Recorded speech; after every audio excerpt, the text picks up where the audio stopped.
Amen. And we'll now go to roll call. Vice Chair Lewis. Here. Thank you. Commissioner Davis. Here. Commissioner Pantazis. Present. And Commissioner Thompson. Commissioner Thompson says she will be here about 5 after. So looks like we have a quorum. Meeting is called to order. I will accept a motion for the adoption of the agenda. Motion to adopt the agenda. Second.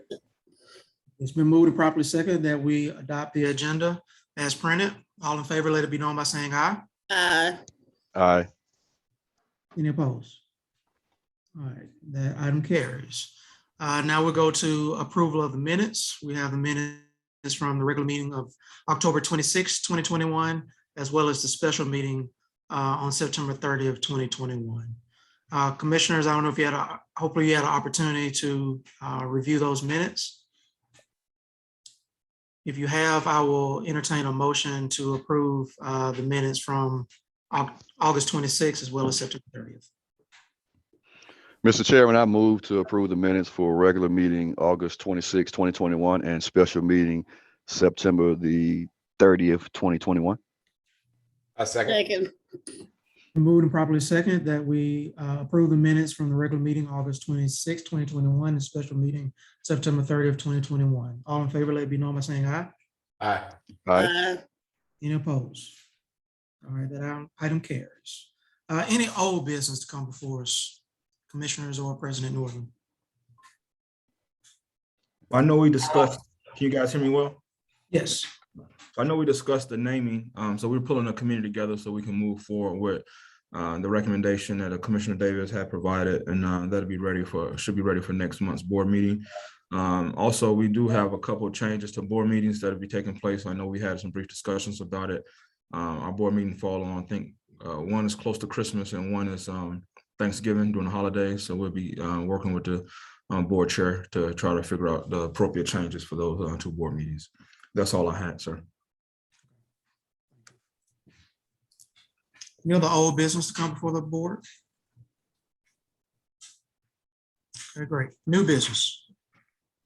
Mr. Chairman, if I may, I've got a couple items that I would like to share with the board. If you guys could just indulge me for a few minutes, I would appreciate it. And I don't want to steal Mr. Northern's thunder. I know with his report, he's going to be talking about some of these things. So I'm just going to highlight briefly a couple things that have taken place over the last month or so.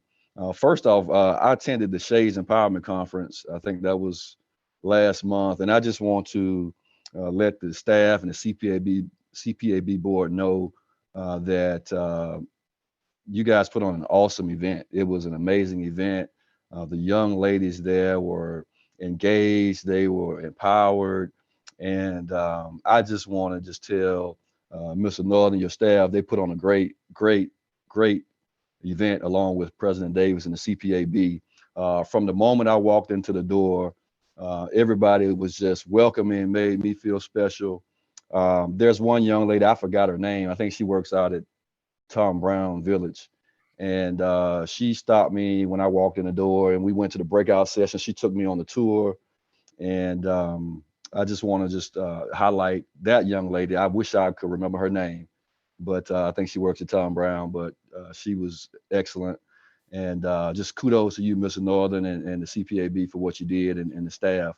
The other thing is I attended the career fair last week, the job career fair. I think we do this, and we've been doing this annually for the last 3 or 4 years, and it just seems to get bigger and bigger each year. And this is what I love to see is, you know, I got there, I was late, but when I got there, I saw our residents engaged with the vendors. You know, they were dressed for success. They were eager to find employment, and that's what it's all about. You know, trying to help our residents move to the next level. And so I don't know who all was involved. I know Ms. French and Ms. Foster and several other staff members that I saw there were just ready to help our residents be all that they could be. And again, Mr. Northern, those are the kind of things that we like to see as board members. We like to see engagement. We like to see our residents moving towards self-sufficiency. And so thank you guys for allowing those vendors to come out and showcase what they do. And hopefully there were some connections made and somebody got some jobs. And so I'm hopeful of that. But it was just a great event. So kudos to you on that. The other kudos I want to give is, let me preface it by saying this. I think our communications has gotten better over the last couple years. I've seen it grow from basically not a whole lot to a robust department. And I've seen it. I've just seen it grow over the years.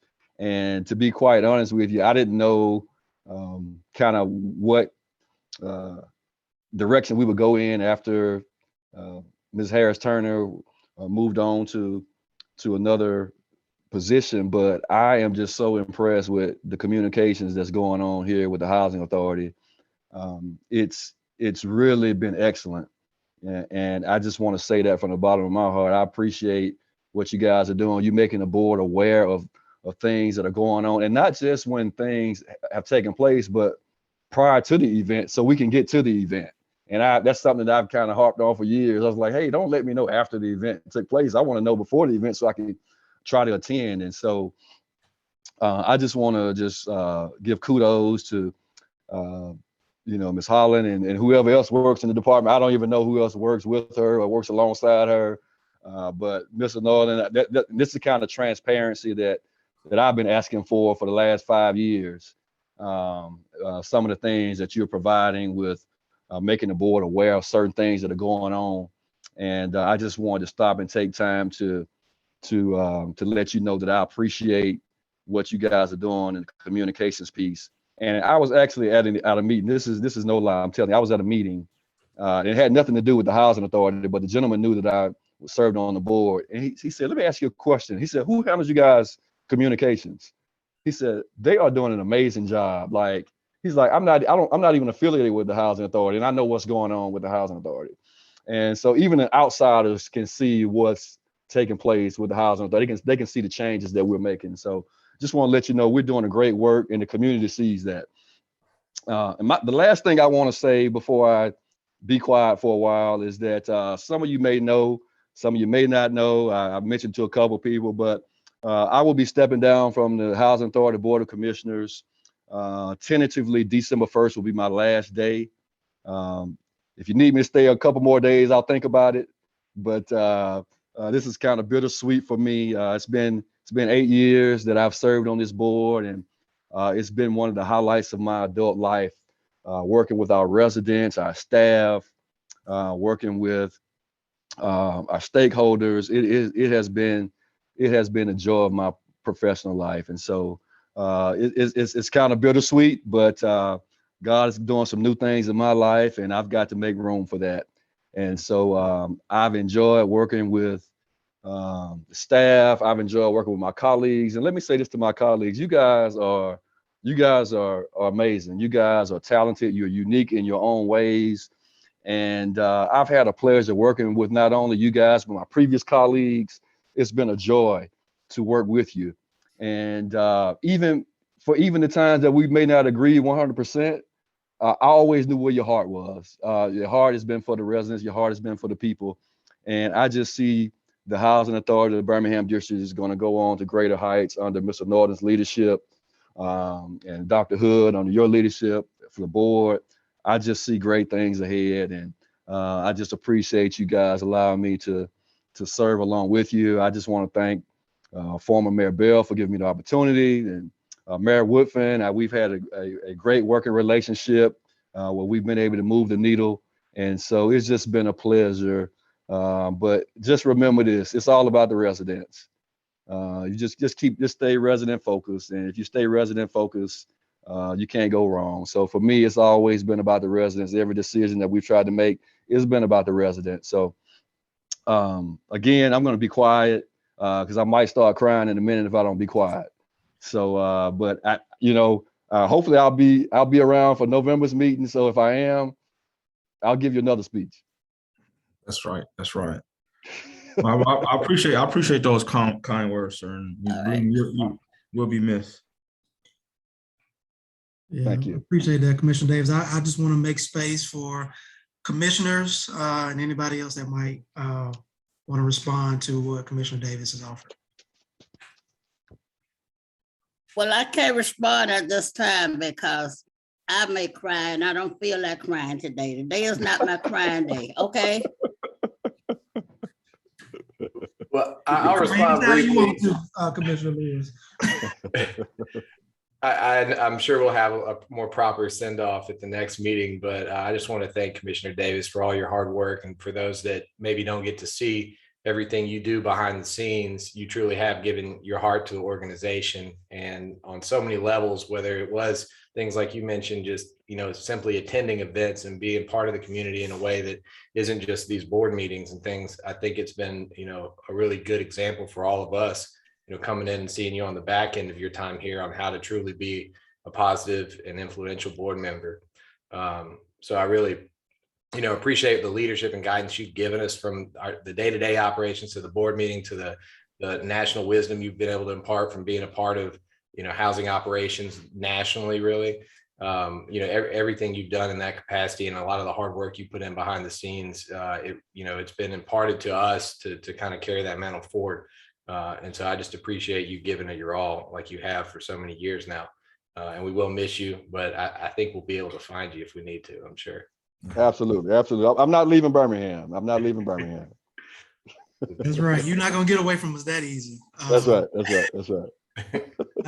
I really, I echo the sentiments of my colleagues. I really appreciate the leadership that I've been able to benefit from since I've been on this board. And, I call on you often to ask your advice and counsel on things. And then hopefully, you'll answer my call after you roll off, because I know I'll be asking for advice and just your institutional knowledge. Like you said, 8 years is not insignificant. And so we appreciate what you do and always directing us back to the mission and the purpose of why we exist, and that's to support and empower our residents. So appreciate everything that you've done, Commissioner Davis. And also, I appreciate you lifting up, the work that President Northern and his staff have done around communications, because I think everybody has noticed it, both internal to the organization as well as external to the organization, because it does really make a difference. So thank you for that.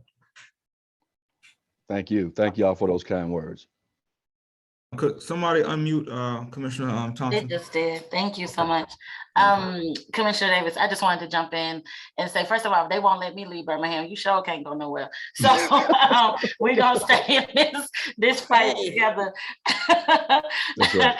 But I do appreciate, as being the newest sort of member of the team outside of President Northern, you have given the benefit of your expertise and your passion. If nothing else, you've given me the understanding of what this is to be a servant leader in this role. And so I want to appreciate you for that legacy that you already have given us, and that we will continue to follow in your absence. And I do expect that you will continue to be available to us as we continue to do this work. So thank you so much. And I get to see you anyway, because you're in my building, but we'll talk about that. That's a whole new topic. Well, you already know how I feel about you, sir, in terms of some of the work that we've been able to do, and in terms of even me being here in Birmingham, you was one of the guiding and leading forces to that. So I'm always appreciate you, and I'm always going to continually call and mess with you and text you about craziness. So you won't be far away, believe me. Yeah, thank you. Great. Any other new business to come before the board? Okay. If not, President Northern will accept your President CEO's report. Thank you for that, Chairman. Chairman Hood, I want to first say that, again, we always send out information to the board members so they will be made aware of what's going on. We did provide a hard copy of the report. There's some highlight items I would like to go over. Hopefully it won't take too long. As you well know, we didn't have an October's board meeting. We spent some time in DC working with Secretary Fudge and her team and attending the FADA's legislative conference. We talked about a number of high topic legislative items that you guys have been made aware of also. So I'm excited. On last week, we submitted our MPW application for cohort 4, which is landlord initiatives. As we said before, it was a lot of work to get us to the level and prepared to submit that application. Our team pulled together and we got it done. I think it was in August, we got a letter from HUD saying that we wasn't eligible because our numbers wasn't where they needed to be. And we pulled together as a team and we got it there. Our pick scores went from 80s, low 80s to 98% in terms of our reporting progress in order us to be able to submit, along with refinancing some debt that we had. HUD don't allow us to have debt to pay back to them, along with our scores and other things. So our agency worked really hard. Our team put together, utilizing internal and external sources to make it work. And so I'm very excited that we're able to at least apply for that MPW. I know how important that can be for some of the goals that we have as an organization. We submitted we have an RQ out now for our training center. As one of the things I promised Dr. Hood is that we'll make sure that people are trained here in the duties that they need to do the job and have the right resources, but also cross-training. We're allowing a number of staff members that may want to have an opportunity to move along the spectrum in a different role, have training. I think that everybody in the organization should understand what we do, and so that somebody in Section 8 still should understand a little bit about public housing. So that training center's RFP is out. We're looking to have that up and running by January. We are still having some trainings though, but we're having a whole training center where we can focus our training a little more uniquely, and also allow some of the smaller housing authorities to come and be a part of the trainings also. So it's about leading from the front, as we always say. We hosted a accountability training, and from some of the staff members, they mentioned that that was one of the best trainings they had before. And one of the things that we want to focus on is making sure that we're being accountable for the clients that we're serving and utilizing resources in the right and appropriate way. We know nobody's perfect. We all have a lot going on in life, COVID, sicknesses, personal lives, and things like that. So we want to just make sure that we continually equip our team members with the right resources, tools to do the best job as possible. Earlier this week, we had a power outage. Everything's been restored. One of the neighboring transformers blew up, so that knocked us down for a little bit. I think that was on Monday.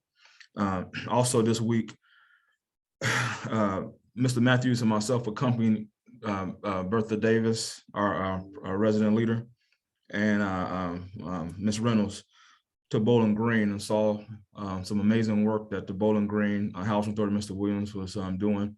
And it was it was a breath of fresh air just to get away and just work with another colleague and kind of see and talk to them and see what they're doing. I'm so excited that our resident leaders wanted. I'm excited they invited me to come and visit, but I'm more excited that I took them up on that and took the time out of our schedules to go down there and work with them on that. It's a number of initiatives that they have that they would like to see here, and we're working toward that. And so, I just want to thank them for that and giving me that opportunity to. I had never met Mr. Williams before, and that was my first time. He's doing a great job, and that was Bowling Green, Kentucky Housing Authority. As promised, Commissioner Davis, we sent out a list of some of the accomplishments that we had, key accomplishments our team members had. We sent it out to the board members. We pulled that together and kind of just want to show the board what we've been able to do, since last November, kind of. Hoping that the board members had opportunity to take a look at it. Our goal is also to share with our team members and maybe put on our website a little later. But you can see from that list, our team is doing an amazing job of pulling things together and making sure that we're doing the best job possible. I want to thank Commissioner Pantasis for inviting me to the Greek Fest. I had to loosen up my belt notch, but it was a great opportunity and some great food there. And we came up with an idea to work together with the festival, with the Housing Authority and the festival next year, maybe on some parking utilizations. It was a lot of parking and a lot of traffic, and the Housing Authority lots was empty. So that was a good thing. I didn't have to worry about that, but I would like to thank him again for that invitation. As we talked about naming, our goal is to pull that committee together. We have our policy, and our goal is to have a proposal from the board for next month's board meeting, as we promised Commissioner Davis on his request that we'll have something together before he's exiting. And so that means if it's not together, he got to stay longer. So last couple things. I know we probably mentioned this briefly in the development report. Cindy won't be here with us today, but I want to thank all the commissioners for attending the committee meetings. I think there have been amazing meetings. with our team members and consultants in order to make sure that we're up to date and we're on accord so the board meetings can run smoothly, but also we have a better chance to communicate. Again, I may not attend all meetings. I'm invited to all of them. I may not attend all of them, but in most cases, if the team members are going over something with you, they already went over with me, so that we're all on the same page. But I try to make as many as I can. Again, the Shades program was amazing. The resident leaders, they spearheaded that, and we just assisted them with that. That was an amazing event. We spent some time with the young people. Oh, we attended the Morehouse Tuskegee game. So one of the things that we're doing in terms of continuing our message, we got a community outreach program where we ordered tables and handouts and flyers and things like that. Stress houses and just, with our logos and information on there. So we attended that game, and we plan on attending also the Magic City Classic, so we can continually get the message out to the community on the things that we're doing here at the Housing Authority. In Housing Authority's past, I had a activities committee where members from each department got together, and we gave them additional initiatives to go out and do those events on weekends or late nights and things like that. And that's what we're going to do here. But we did attend the Morehouse Tuskegee game. We plan on attending Magic City Classic and signing up to attend mostly all events out in the communities, so our message can get out. I think that's kind of all I had in terms of some bright points that I want to just bring out of the ED report. The last thing is that we did have an opportunity to send our policy goals to our state legislators around low-income housing tax credits and around set-asides for some of our development funding gaps. We're working through that. Demo is kind of getting ready to start on Southtown. It'll be a small delay because there was some asbestos found in some of the building. We have to get that removed, but I'll keep you guys up to date when we start tearing down the building. So our goal is to maybe have a little activity around it, so because it's so important to the community in that area. Sometimes you have a demo event just to show the significance of the project as we move forward with it.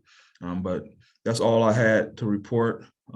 Just our team is doing an amazing job, and we want to make sure everybody stays safe. Right now, we have about 89% of our staff members has been vaccinated, and so we just hope that people remain safe, and we are working to do the best job we can to keep our clients along with our team members safe. If there's any questions that the commissioners may have of me, I'll be happy to answer them. Great. Thank you, President Northern. I agree. It's a lot of really good work, so appreciate the update. No Commissioners, any questions for President Northern on his report? Okay. Hearing none, President Northern, we're ready for the financial services report. Okay. Mr. Jones. Thank you, President Northern. Allow me to share my screen. So, okay, we'll start our financial services report here. Again, thank you, Mr. Northern, and thank you, commissioners. We've got a new format for the financial report. After discussions in the financial services subcommittee meeting, we developed a new format. It is multi-columned, and so it won't per se fit into this particular screen. So I'm going to share that particular file so that we can look at and discuss the new format of the financial reporting structure. Let me go share that one.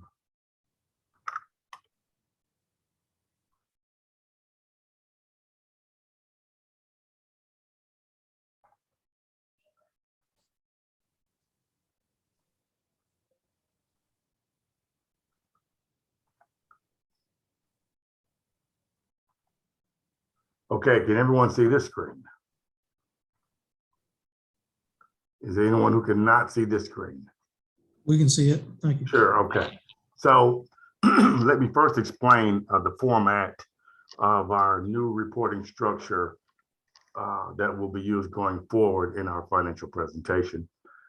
So what we've done here is we have gone to show you a columned statement that will give you 12 months back from the original month that we're reporting on.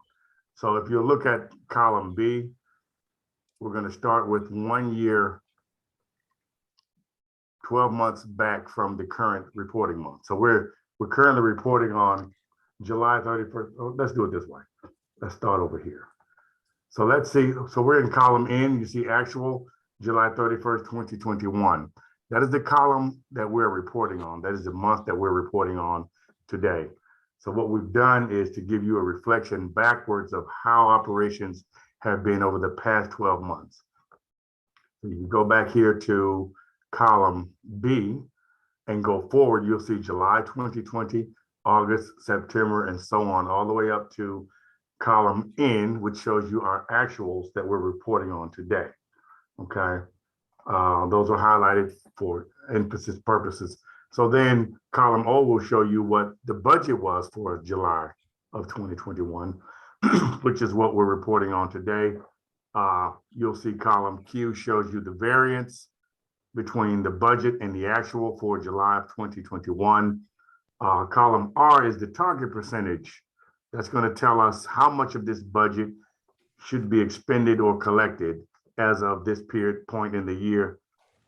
July being the first month of fiscal year 2022, you should only see 8.33% of collections or expenditures on any line item. We've also taken the time to project forward 3 months going ahead in each line item, and that'll be based on the past 3 years average of that line item's expenses or revenue. And then that is going to be projected and averaged forward. So you'll see, for example, let's go up top here. For example, let's look at tenant rental revenue, just as a quick example. So you'll see that the actual for July 31st on column N, 445,000 for that month. The budget was 516,000. Now you look at what we're going to project for the next 3 months based on the past 3 years average. We're averaging August 31st of 2021, 437,000 in tenant rental revenue, and so on going forward in September and October. So this is how the reports are going to flow going forward. Are there any questions on the format and understanding how we're going to present at this point? Okay. Okay, so what I've done here, so let's look at the highlighted columns N through R. And what we're showing you here is, again, column N is the actuals. Column O is what was budgeted, and column O is the variance between the two. So taking the holistic view here, we had total budgeted revenue of 3.1 million for the month of July. And we actually came in at actual revenue of 2.9 million, which says that we're pretty close to our 8.33% target rate. Actually, we collected 7.9% versus the 8.3% budgeted for this particular month for the year. So we're pretty good on target on revenue collection. If you take that actual revenue number and compare that, let's go down here to actual expenses. And you compare the actual expenses, total expenses are 1.6 million, showing that we had a net increase, or we're not in a profit and loss environment, but a net increase in net assets of 1.2 million, which says that we budgeted 3.0 million in expenses, but we only actually came in at 1.6. So that's attributed to being the first month of the fiscal year, and some efficiencies and what I call conservatism in expenditures. And so we're almost 50% less than budgeted expenditures for the month of July. Okay, so what I've done is, so that's our overall picture. So overall, we were profitable, for lack of a better word, for the month of July. So now let's look at what I considered items that were askew out of the normal percentage for that particular month. So those are going to be highlighted in green, so they stand out as the items that were off budget, so to speak. If you go and look at other tenant revenue here, we were budgeted at 16,600 for the month of July, and we actually came in at 39,000. Well, that throws us over what we budgeted.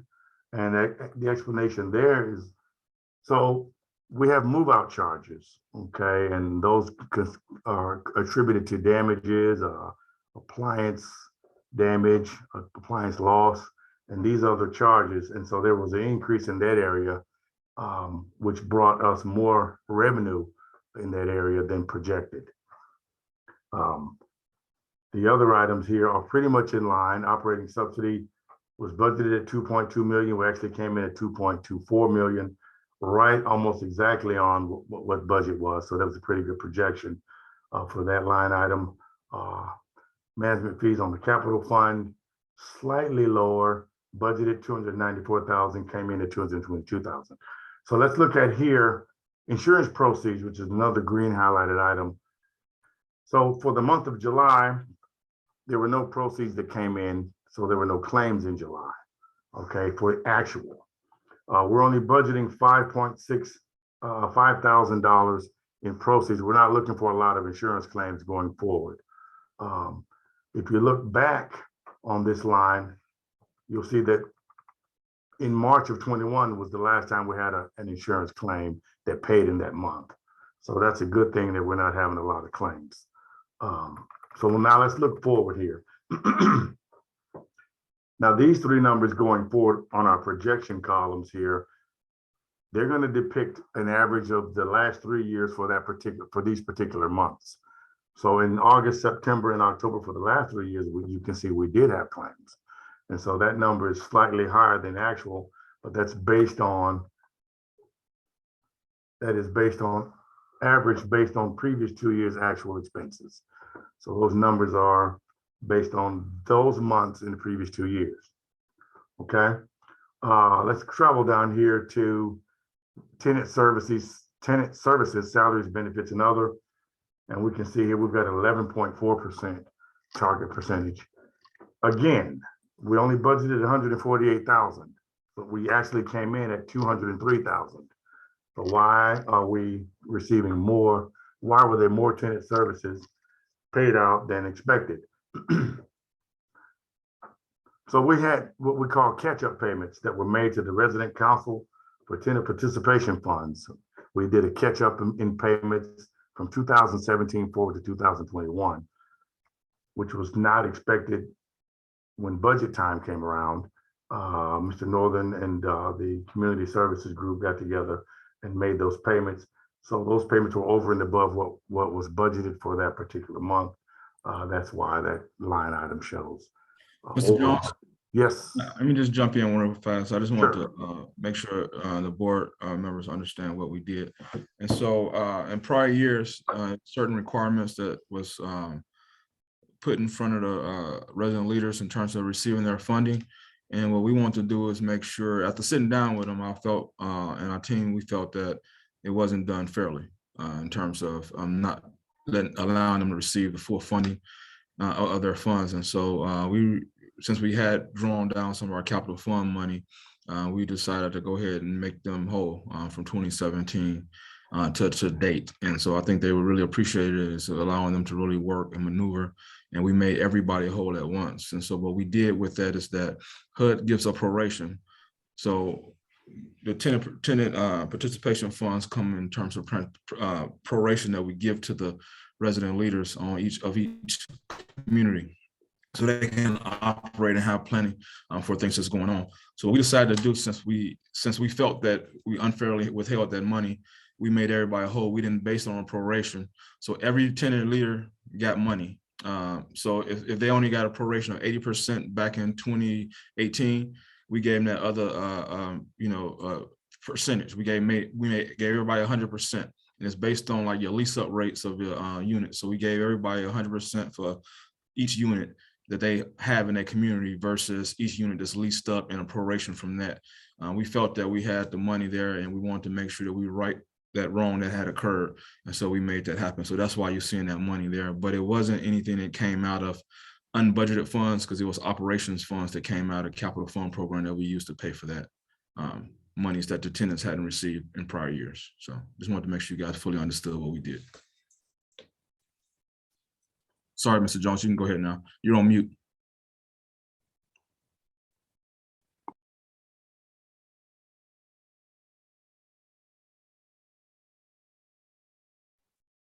Not a problem, Mr. Northern. Thank you for that explanation. All right, so we're back here on tenant services other, and so we just explained that. Let's go down here to labor, benefit, and materials. Where you can see we're off skew here. We're actually under what we budgeted. We budgeted 1.2 million in labor, benefit, and materials expenses. We've only expended 526,000. We still have vacancies to fill in that line item. And until those are filled, those salaries will not be able to fill out our expenditures in that line item. We're in the process of doing HR assessment, and we should be filling those vacancies and shoring up our staffing level in that line item. Excuse me.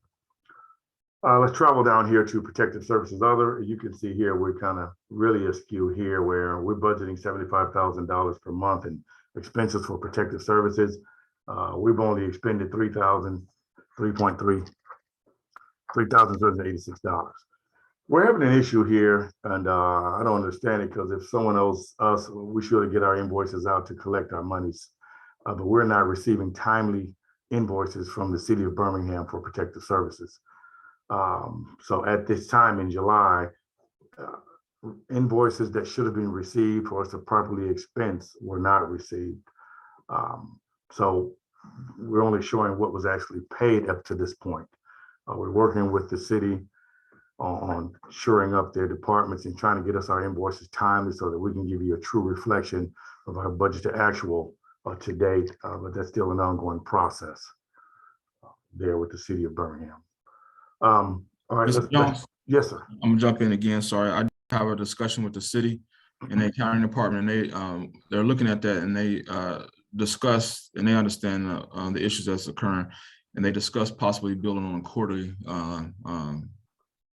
quarterly time versus on a monthly basis because it's kind of hard to get it together. So we're working on that through our new contract negotiations.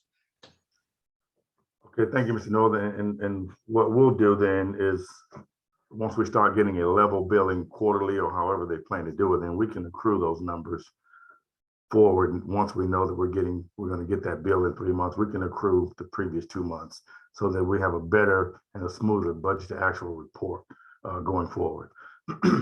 Okay, let's travel down here to other general expenses. So we've got a big discrepancy here or deficiency in collections. And so the issue here is when we redid the budget for FY22, we redistributed these expenses up to labor and benefit materials on line 48. So they're going to show very low collections here because those items have been moved up to labor and benefit materials. That is why we still have a very low collection. So we budgeted 20,000 for that month. We only collected 1,289. And so if you go back a column, let's look back at these columns where you see really large actual expenditures in that line item. And then you see a drop off here in the current fiscal year. Again, those items have been moved up to line 48, labor, benefit, and materials on the new budget going forward. So they won't show here. This is why you see such a big variance between past actuals and current going forward. And again, in addition to that, there just were not a lot of other general expenses paid in the first month of the year. I expect that to smooth out as the year goes on and we get more invoices in and more expenditures done. Again, this is only the first month of the fiscal year. And so a lot of these expenditures are going to level out and increase as the year proceeds. Let's go down here to mixed finance operating subsidy. We budgeted. Mr. Jones, yes, sir. before you go ahead, I don't know if these are typos when I look at the projected for like August and September. Yes. Those are some pretty big numbers right there. I don't. Yeah, on other general expenses. Yeah, as well as for like the labor and materials. So I just wanted to. Okay, so those are accurate projections. Yeah, but so I assume they are based on the historical numbers. So right. So okay, so if you go back here, if you guys can you guys see are you following my cursor? Yeah, we see it. Okay, so on average, you can see where we're anywhere from averaging about 400,000 actually going back. Mm-hmm. projected numbers are based on those numbers over the past 2 years. So they're going to look a lot higher because that's what they were in the 3 years previous. Okay. And the same thing up here on labor and benefits. Let's follow my cursor up here. Again, these projections are based on these actuals from 3 years ago. Okay. So that's why they kind of flow with the same quantities as the actual in 12 months past. Okay. Appreciate it. Yes, sir. All right. So now mixed finance operating subsidy. You can see here we budgeted 76,000. We've only paid out 19,593. So we're currently reconciling the operating subsidies calculations for Park Place 1, 2, and 3. We want to get that number correct. We don't ever want to overpay in that area. It's kind of hard to get those funds back if the operating subsidy hasn't been calculated properly and those funds are expended. We've got the consultants. We're going back to make sure that those are calculated properly. And if there's been overpayments in the past, we're looking to get those funds retrieved as well. So we've only made payments out to Glenbrook at Oxmoor, and we're pending Park Place 1, 2, and 3's reconciliation, and those numbers should come into line with what was budgeted expenditures in that line item. Okay. And Ms. Jones, just so you know, I think you accidentally put some zeros on that line under May 31st for the mixed finance. I think you just did that accidentally. So I just want to. Did I just do that? Yeah. Yeah. So maybe just want to hit the back button to put back what the actual. I didn't like it. There we go. There you go. Okay. You've been working on that for 2 weeks trying to figure out why the numbers are. Okay. Thank you. Okay. So, all right. So now we'll go down here. So collection on bad debt. All right. We budgeted 51,000. We actually collected 26,000 for the month of July. And, collections are pretty much what they are.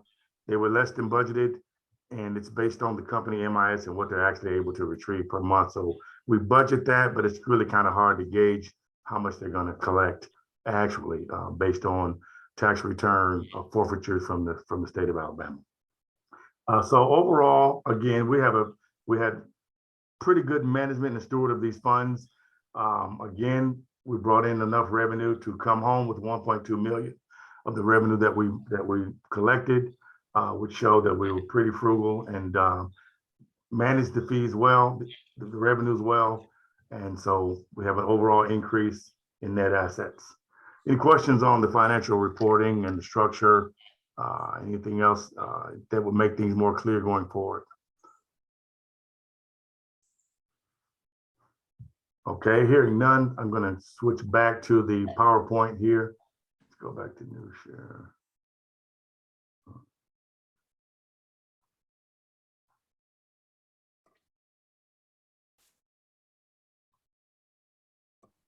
Can you all see that screen? Yes? Okay. Yes. Yes. All right, so let me go back to the slideshow.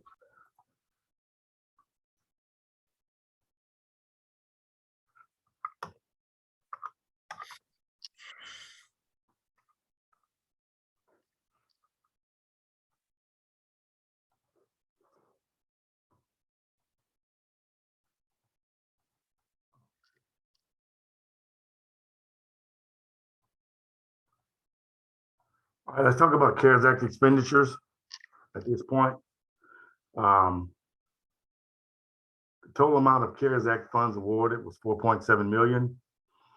These are the itemized expenditures for the CARES Act. All these expenditures have been itemized and they have been earmarked for these particular categories. They are earmarked for these particular expenditure categories to be expended by December 31st of this year. They're all earmarked, so we do not have any potential to lose any of these funds. So we do anticipate expending 4.75 million of the CARES Act funds that were received. Any questions on CARES Act expenditures? Just, and this may not quite be in the finance department, but I know one thing we had talked about was kind of, as we approach the end of the year this year, we were going to make sure, one, all this money had a place to be spent, which it appears to be in place to do. But if there were any other priorities we wanted to move around, has that discussion kind of occurred, and do we plan on having it if not?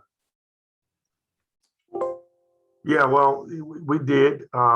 There were some fixed asset purchases discussed, in particular, some boom trucks and some things needed on the sites to help clean up big, large items that are going to be exposed, couches and things. So we did have a shift in items for what we call knuckle boom trucks. And so, yeah, that discussion did happen. I think everything else is as listed here, but that was the one item that I know we did have a discussion with operations, that they wanted to definitely have funds set aside for that. I think that was originally part of the budget, and we at one point decided not to go forward with it. But then after the further discussion, we left that in there and went ahead and get the boom trucks. And so we really haven't had any major movement around any items as of late, and we still projected to spend all the money from all the various CARES funding accounts based on our current budgets and outlooks. Sounds good. I guess, and you guys, it looks like we've got a handle on it in the way it needs to be, but if there's anything in particular that, you know, at this time of year, we think is more important that we should have considered, you know, certainly I think it's good for us to evaluate this right before the end of the year, before we spend it all.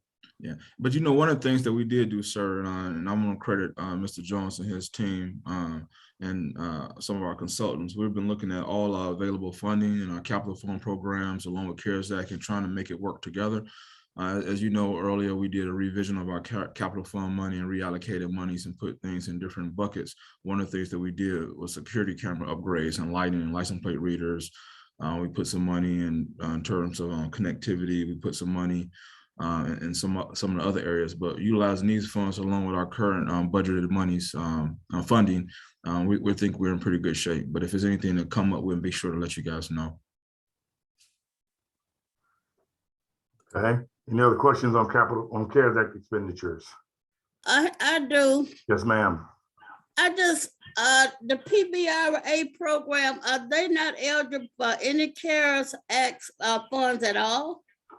I would defer to Mr. Northern for that. Yeah, they don't receive, see, that's the thing. Once you take it out of the public housing, the CARES Act was only given to our voucher program and our public housing program from the Department of Housing and Urban Development.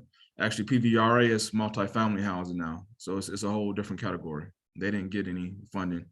And correct me if I'm wrong, Ms. Foster, they didn't get any funding, right? Yes, that's correct. But And I'm sorry, if I may add, Mr. Norton, that we are applying for a grant for PBRA supplemental CARES funding that's coming out. Yeah, that's right. They did send a grant out. Well, that's one of the things that we've been working with and talking in Washington, that, you know, as HUD continually push us to reposition our properties using the various mechanisms, you know, the shortcoming sometimes is that the funding sources or available uses of funding, you know, aren't the same. And so they did put a grant out for PVRA properties, multifamily type properties, and we are in the process of applying if we hadn't already. I remember sending that to you, Ms. Foster. So yeah, you're right about that. So if we get that grant, Ms. Davis, Ms. Lewis, we'll sit down and kind of look at what we need to do with that building. I know there's some high topic items that's there that we talked about already. Thank you. No problem. Okay. Thanks, Any more? Ms. Foster. Sorry about that. You're welcome. Okay. Any more questions for CARES Act expenditures? CARES Act funding. Okay. Hearing none, we'll move forward.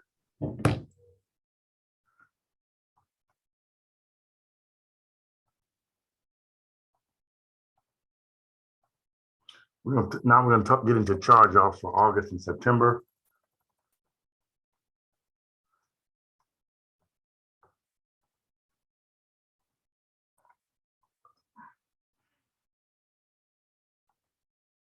All right, so charge offs for August and September.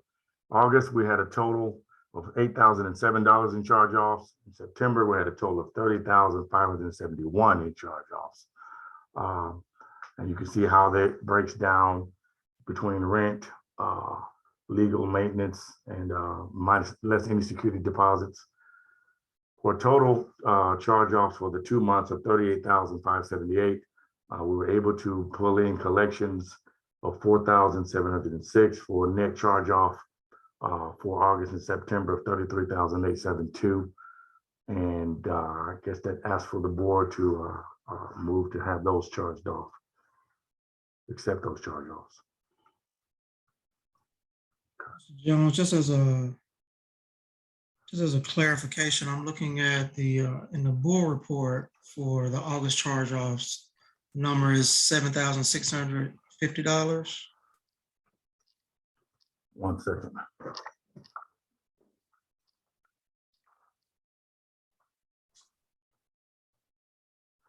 Right, 1 second. So your board report should have reflected the differences in Marks Village.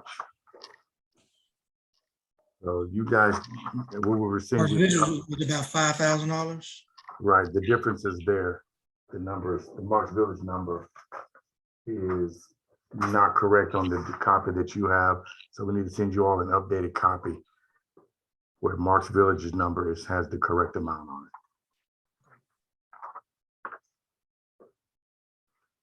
Any other questions? Go ahead, sir.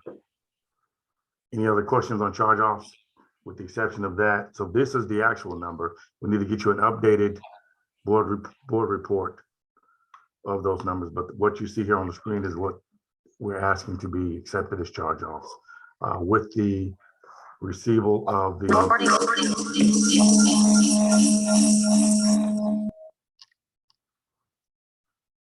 with receipt of the corrected charge off form to the board report. Any other questions on charge offs? Okay, hearing none, we'll move forward. I think Yes. we need to have a resolution to approve the charge offs, right? Yes. So commissioners, I guess I'll entertain a motion to accept the charge offs for August and 30th as printed on this screen with the caveat that the documentation in the board report will be corrected to reflect $8,007 for August and $30,571 for September minus collections. Motion to approve the August and September charge offs as revised. Second. It's been moved and properly second that we approve the charge offs for August and September pending correction of paperwork. All in favor, let it be known by saying aye. Aye. Any opposed? All right, that item passes. Go ahead, Mr. Jones. Thank you, sir. So now we'll move into the audited financial statements for fiscal year 6/30/2020. Okay, so HABD's audited financial statements were submitted to and accepted by HUD via the REACT system on September 30th of this year. Again, emphasize this is fiscal year 6/30/2020's audit that is in. We're currently working on 2021's audit. So this is finally catching up and finishing off some of the pandemic related delays. One being the audit in particular. So that is behind us now. Though this audit report was presented to the Financial Services Subcommittee of the Board of Commissioners by Clifton Larson Allen CPAs on October the 15th of 2021, HABD received an unqualified opinion on the audit of fiscal year 2020. This is the best audit opinion possible. So everything was in order for the FY 6/30/2020 audited financial statements of HABD. Any questions there? Yes. Are you planning on going over the one issue we had and our corrective action plan? Yeah, I didn't. I didn't. Yeah, just for in terms of full transparency, just mention that we did have one audit finding and that what it was, and that we have our corrective action, please. All right, so we have here the management letter from Clifton Larson Allen. So the authority maintains numerous cash accounts with Wells Fargo. The funds held at this institution are insured by the Federal Deposit Insurance Corporation for up to $250,000. The remaining funds are collateralized by pledged securities. It was noted during the audit that value of the securities pledged amounted to $19.6 million. The pledged securities and FDIC insurance were not enough to cover the total cash balance that the authority held with Wells Fargo at year end, which totaled $20.1 million, causing the cash to be under collateralized by $222,712. This presents a risk that cash deposited by the authority with Wells Fargo may not be insured and or collectible should anything happen to the banking agency. The recommendation: we recommend the authority implement a control to ensure their cash accounts are adequately collateralized. A review of the authority's collateralization should occur on a periodic basis.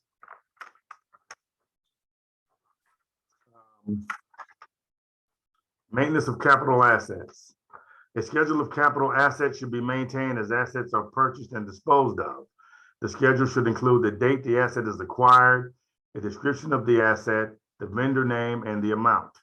The authority has an internal control that compares capital assets per the capital asset schedule to the HUD REACT submission.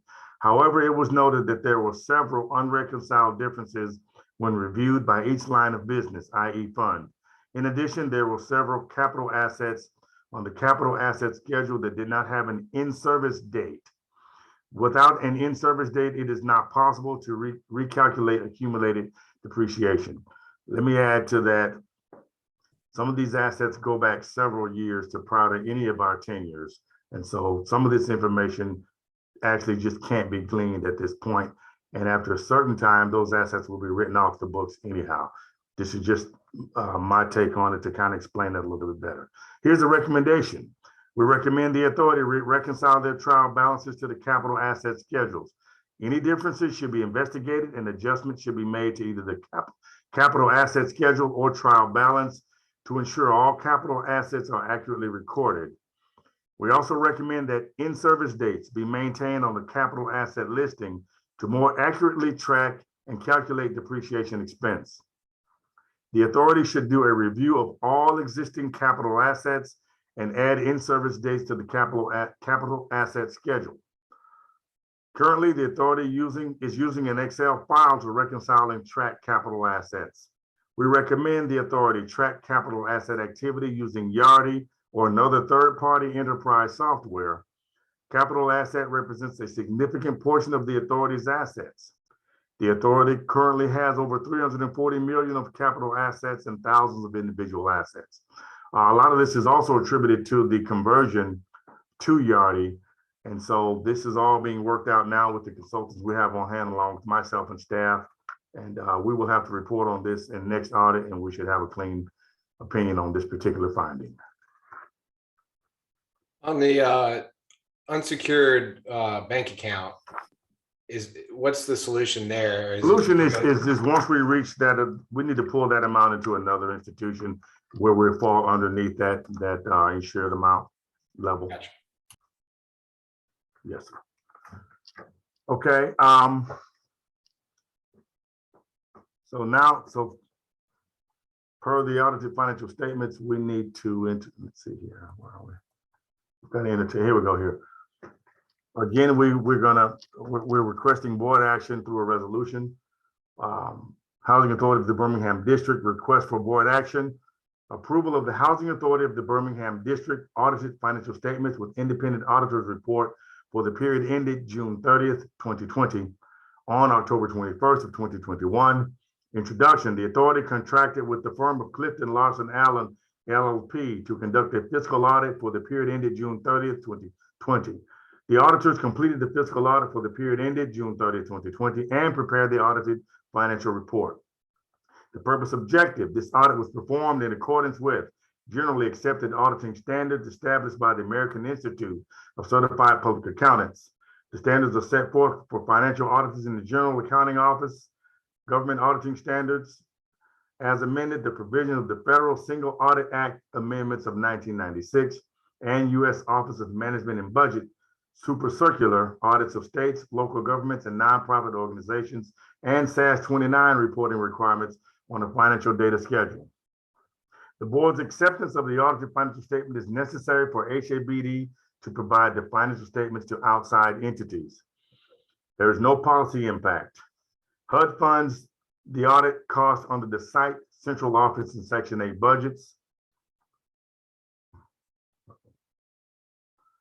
The Housing Authority of the Birmingham District Audited Financial Report for the year ended fiscal year 2020.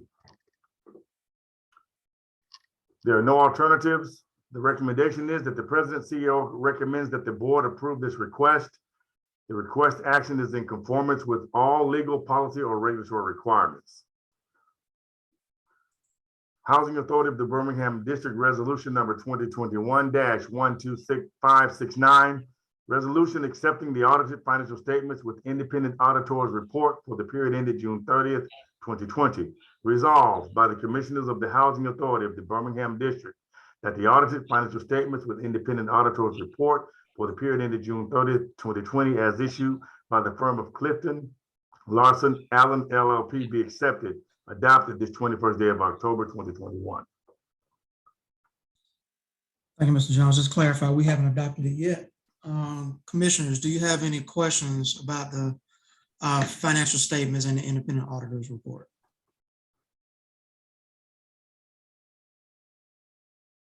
No, I don't have any questions, Mr. Chairman. I thought we got a really expert explanation from Clifton Larson Allen in the committee meeting, and so I am 100% satisfied with the report, with the audit, and I recommend that we move forward with it.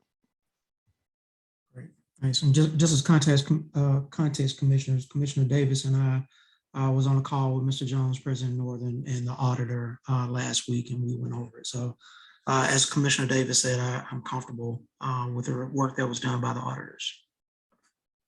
That being said, I will entertain a motion to approve the financial statements with the independent auditor's report.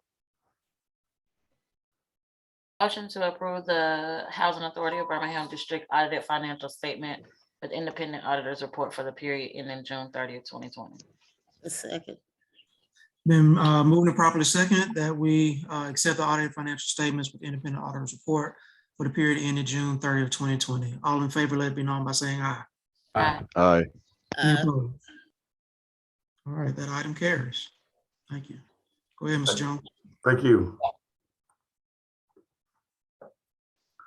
Now we're going to RFP approval. We need to approve an RFP for real estate advisory services.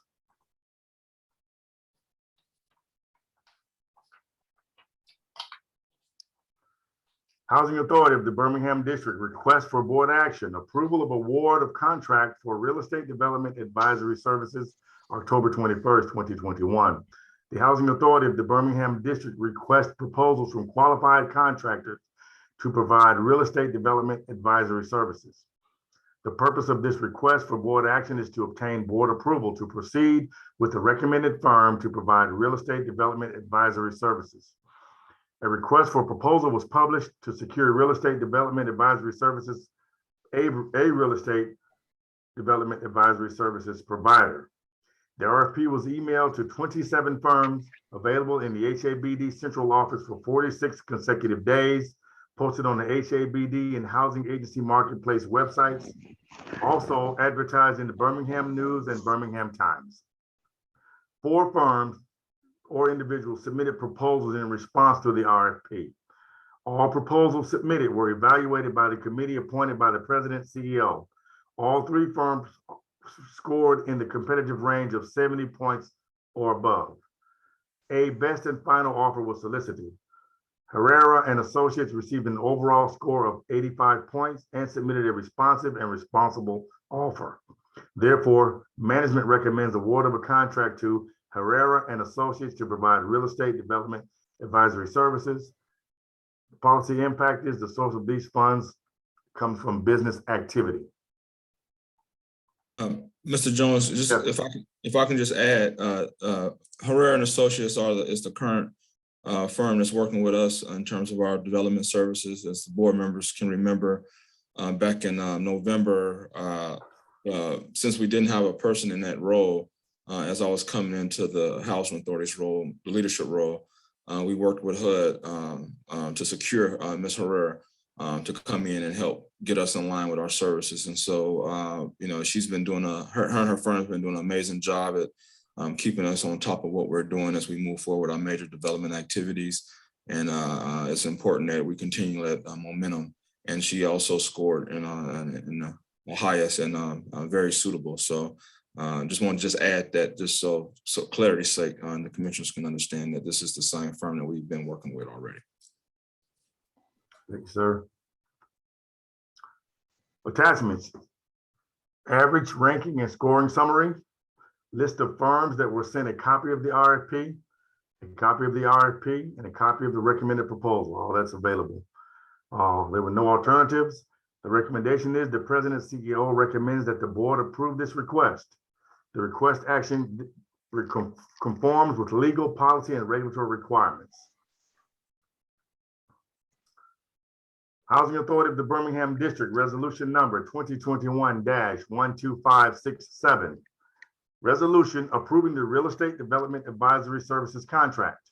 Resolved by the Commissioners of the Housing Authority of the Birmingham District that the President CEO is hereby authorized to enter into a contract with Cindy Herrera and Associates to provide real estate development advisory services to be adopted this day of October 2021. Commissioners, any questions about the RFP for the real estate advisory services? Hearing none, I'll entertain a motion to approve the contract for the real estate development advisory services. Motion to approve the real estate development advisory services contract to Cindy Herrera and Associates. Second.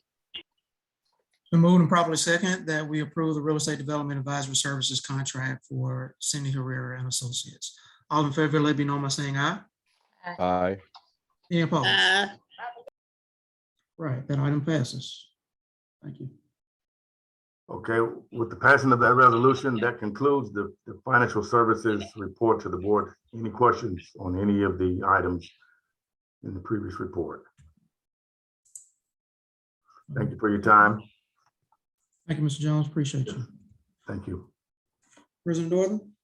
Next, we'll have Ms. Drake up, and she'll talk about our housing choice voucher, assisted housing and Section 8 program. We have approval or revision of our Section 8 administrative plan.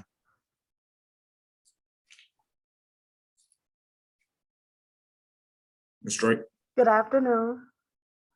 Good Make afternoon. sure that everyone can see my screen, the correct screen with the PowerPoint. Yes, ma'am. Awesome. Yeah. Yes. Oh, well, I don't see a screen yet, though. You don't? Oh, I don't either. We see assisted housing Section 8, so. That's right. That's the right screen. Perfect. Okay, all right. So thank you for allowing me to present this action item at today's board meeting. Doing so will permit continuous workflow within my department. The purpose of this request is to obtain board approval to revise the Section 8 administrative plan to be in compliance with HUD regulations and overall agency goals by updating the verbiage to coincide with our requested policy changes. After a review of the current administrative plan by the HABD staff, it was determined that updates and some revisions were needed. All recommended changes as a result of additions, deletions, or modifications are to improve procedural guidelines and performance standards for effectively administering the Section 8 program. The requested revisions relate to the HCV program's income change policy and to the HCV homeownership program. I will go over each page which denotes a change, amendment, or deletion. As a reference, please note that all text with strike through signifies deletion and all text with red denotes additions. As we go over, please let me know if there are any questions. For convenience, all requested updates are on the PowerPoint and they are displayed in a call-out shape formatting for easy reading and reference points.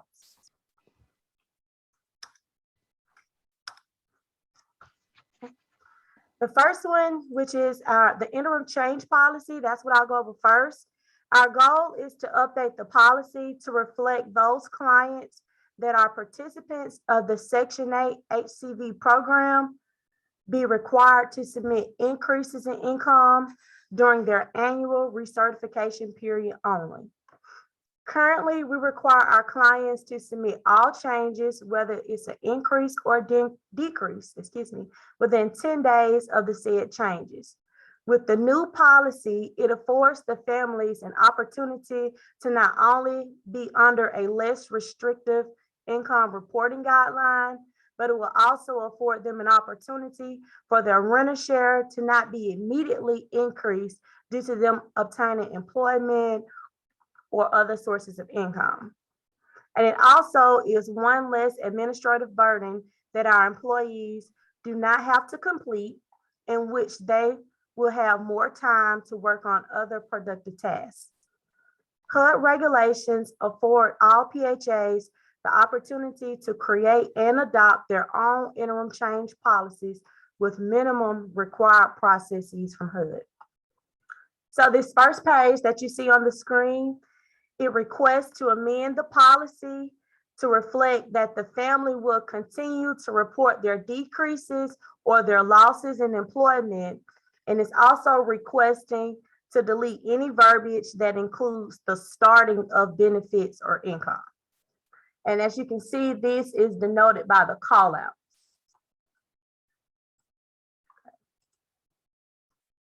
Page 2, requests for increases to be reported during the annual reexamination period, and it deletes the process for temporary rent and the requirement for report increases within 10 days. Page 3, requests for interim reexaminations to be conducted only for reductions in income or any changes that a client may have to their household composition. This next and final page, this section is about the home ownership program, and it requests to add verbiage from HUD regulations that affords a current home ownership client an opportunity to sell their home, and then they will be eligible to become an HCV rental participant again, if they so choose. There is also information related to domestic violence victims and their right to have both subsidies at the same time, which is a requirement from HUD that we don't have an option to change. And I could tell you for the home ownership particularly, we had a home ownership participant that directly requested or inquired about if they wanted to sell their home, could they still be on the rental side, you know, on the HCV rental side. So that's how that change actually became into, you know, as an inquiry. So these are all the requested changes that I have at this time. Please let me know if you have any questions. Thank you, Ms. Drake. Commissioners, do you have any questions for Ms. Drake regarding this change? I do have one question about if a resident has a decrease in income for any months, maybe 1 or 2 months.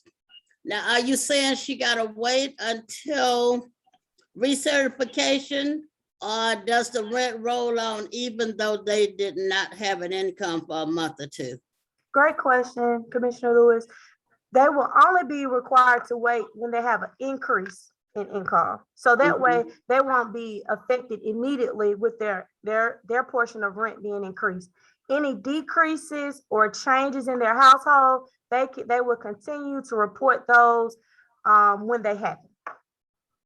Okay, so their rent will not be affected if they had a lost income. That's what I'm saying. Will they Yes, continue ma'am. paying No. the same rent? Yeah, So- they so will. what you- Go ahead. So what you're saying, Ms. Lewis, is that if person A income decrease or the family size decreases, they can come in and get the change done right away. If it's an increase, like then we'll wait and do it later. So that means they'll have a little extra money for a month or so until it happens. So it won't be, it's a positive effect and not a negative effect on any families that we have. Oh, I asked this question because it happened to a resident and management told them regardless of whether they had a decrease in income, the rent had to roll on. That's why I asked the question. I wanted to clarify it. So Miss Commissioner Lewis, this is for the Section 8 program. Mhm. I requested for changes for PBRA and public Well, it's housing. not PBRA, I'm sorry, it's Oh. not, it's public housing. Okay, yes, and they have the ACOP. And so their income change policy would be in there. Okay, So my requested changes is just for the Section 8 program only. okay.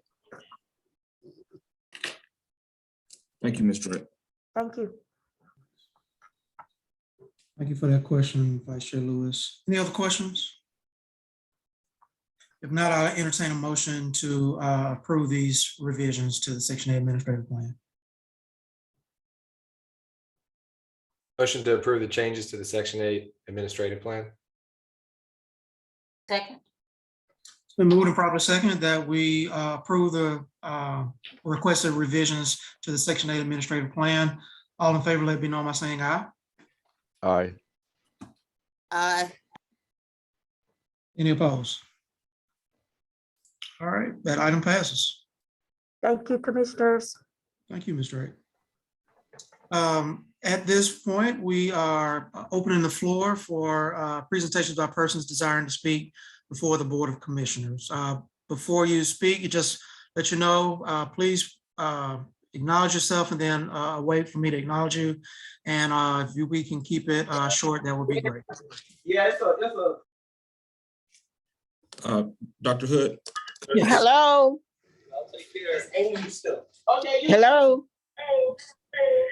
One second, please. Go ahead, President Northern. You about to say something? Okay, this is Willing Body from Illinois. Wait a minute, one second, please. President Northern, you about to say something? Well, I just wanted to make sure the board members noticed that we did not have a development report in there.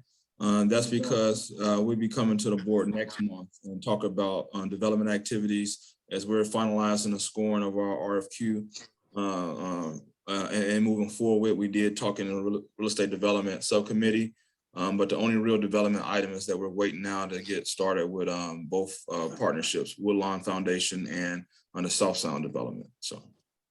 Okay, thank you. Apologize about that, sir. I should have said that earlier. Oh, no problem. Thank you. All right, we had somebody who wanted to speak. If you want to go ahead. Good morning. Good morning. Morning. This is Willing Body, president of Illerton Village. Hi, Ms. Body. I just want to say hello to you all this morning. I'm not gonna raise any concerns or issues. Just want to say hello.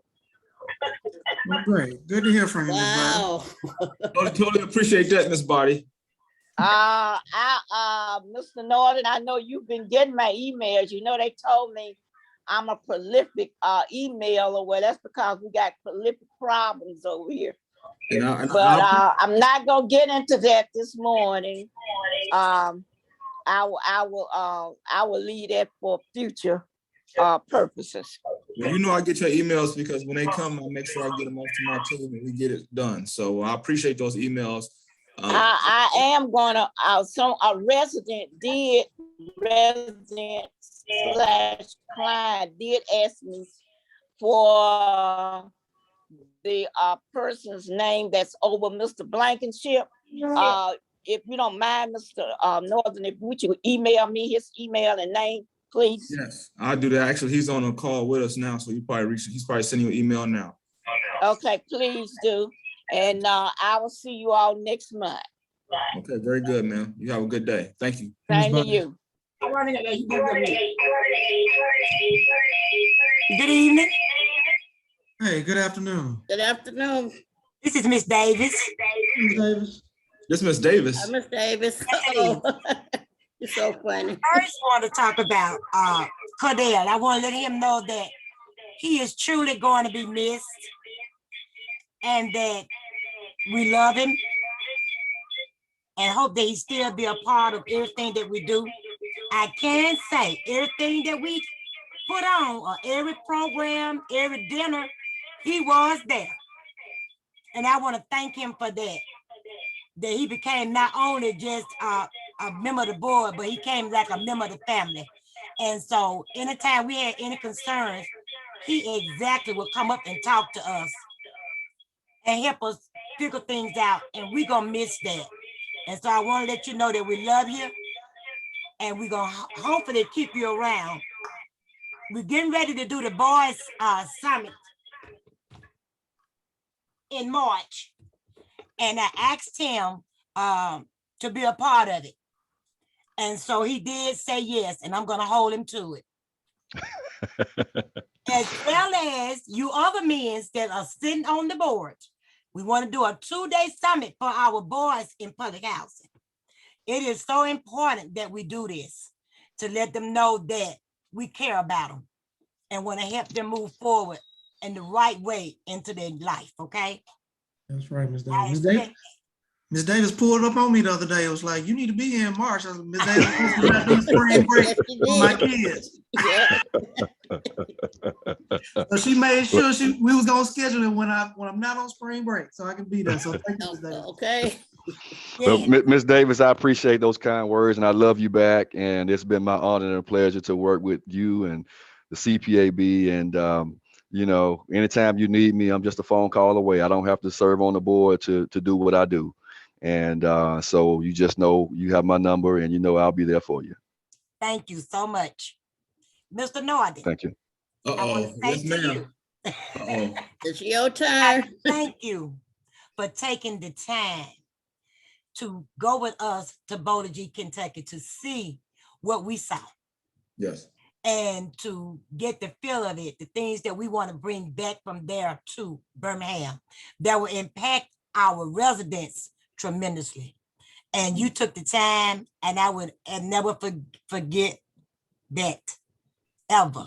I appreciate that so much that you let us know just how much you care about us. Well, That no you problem. took the time to go with us. Well, you know I do, and I needed that trip also, and it really sparks some goals that I have, and know it's in touch with what you have.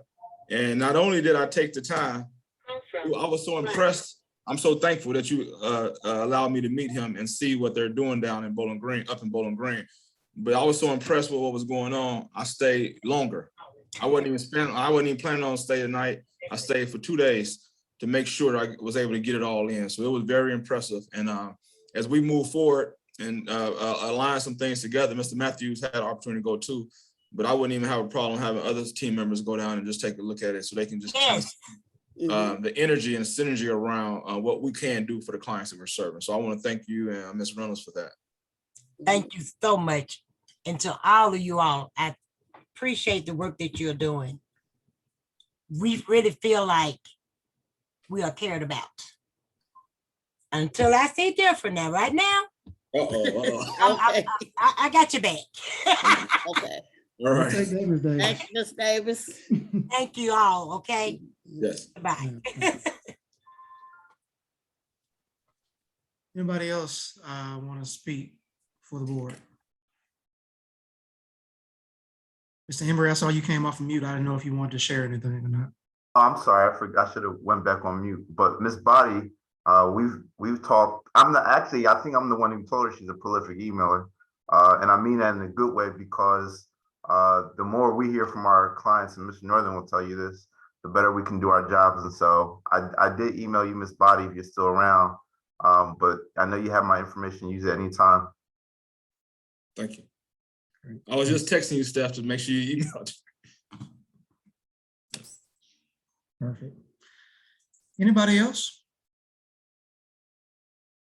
Okay, hearing none, our next agenda item is an executive session.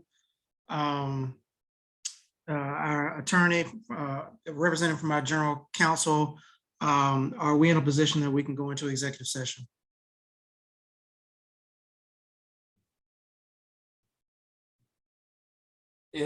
This is Matt Scully, Performance. I'm not sure if there's another attorney on the call, but yeah, we are in a position to go into executive session. Great, thank you. President Northern, how long do you anticipate we might be in executive session? We may be in executive session at least a half an hour to 45 minutes, depending on the questions that the board members may have. Okay, great. Well, we will go into Chairman Hood, if I may, please. While we're in executive session, I would request that we speak to another personnel matter while we are in executive session. So I just want to make sure that we we're clear on that as well. So the executive session will consist of personnel matter and possible litigation dealing with real estate also. Okay, great. Well, I'll entertain a motion for us to go into executive session to discuss potential litigation as well as personnel matter. Okay, we have Christy French is on the line. She's signed in as an iPhone. She's represented by General Counsel, so make sure she's admitted and she's unmuted also, please. Okay, great, thanks. We got a motion on the floor? Well, Yeah, Mr. Second. Yeah, I move that we go into executive session to discuss a personnel matter and potential litigation. Second. moving and properly second that we go into executive session for what is anticipated. The attorneys are still supposed to certify that we are going into executive session to discuss what we have. And I heard the motion. Was there a roll call vote as well? There was not. Okay, there needs to be a roll call vote outside in the open meeting before we go into the executive session. Great, thank you for that clarification. So we made a motion and it was properly second. Now we'll do a roll call vote. Vice Chair Lewis. Yes. Commissioner Davis. Yes. Commissioner Pantazis. Yes. And Commissioner Thompson. Yes. Okay, so that is all 5 commissioners, including myself, Attorney French. Thank you. Yeah.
Second. Been moved and properly second. We adjourn the executive session and restart the meeting. I will call for a roll call vote. Vice Chair Lewis, Here. Commissioner Pantazis, Here. Commissioner Thompson, Here. Commissioner Davis. Here. All right, so we are back in the meeting, and the only other item on the agenda is to adjourn. So Attorney French, if it pleases the council and the board, I'll entertain a motion to adjourn the meeting. Are we in a position to do that? Yes, sir. Mr. Chairman, before we do, I've got if I could put a piece of homework for our Attorney French. I've Yes, got sir. some homework to give him. I love homework. So I don't know if it's true or not, but I've heard that Governor Ivey's allowance of virtual meetings for boards and agencies is set to expire at the end of this month.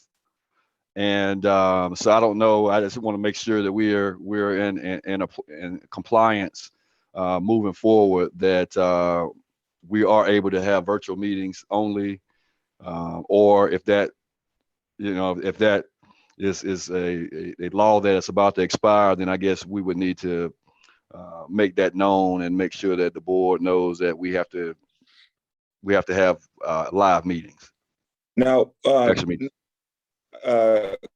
Commissioner Davis, I think, and I had to check, Attorney French, maybe you can add this to your homework. But if we change our bylaws, how we operate our board meetings, we can have a hybrid. That is still allowed. That we did that here in Illinois, at Champaign and Lake County. We had a hybrid where we did, because some commissioners wasn't able to come in for whatever reasons. And so we was doing that a little bit before the pandemic happened. So that's a possibility also. Go ahead, Attorney French, were you gonna respond? I was going to say, I will get on that information as soon as we adjourn. Perfect, thank you. All right, there's nothing else. I'll entertain a motion to adjourn. Motion to adjourn. Second. It's been moved and properly second that we adjourn the October board meeting of the Housing Authority of Birmingham District. All in favor, let it be known by saying aye. All right. Any opposed? Great meeting, y'all. Thank you. And we will see you at the November board meeting, which will probably not be on the third Thursday because of the holiday, but we will communicate when the actual date will be of that meeting. So everybody be safe. Happy Classic next week, and we'll talk soon. Right. All right. Very good. Be safe. Thank you, guys. All right. Thank you. Bye-bye.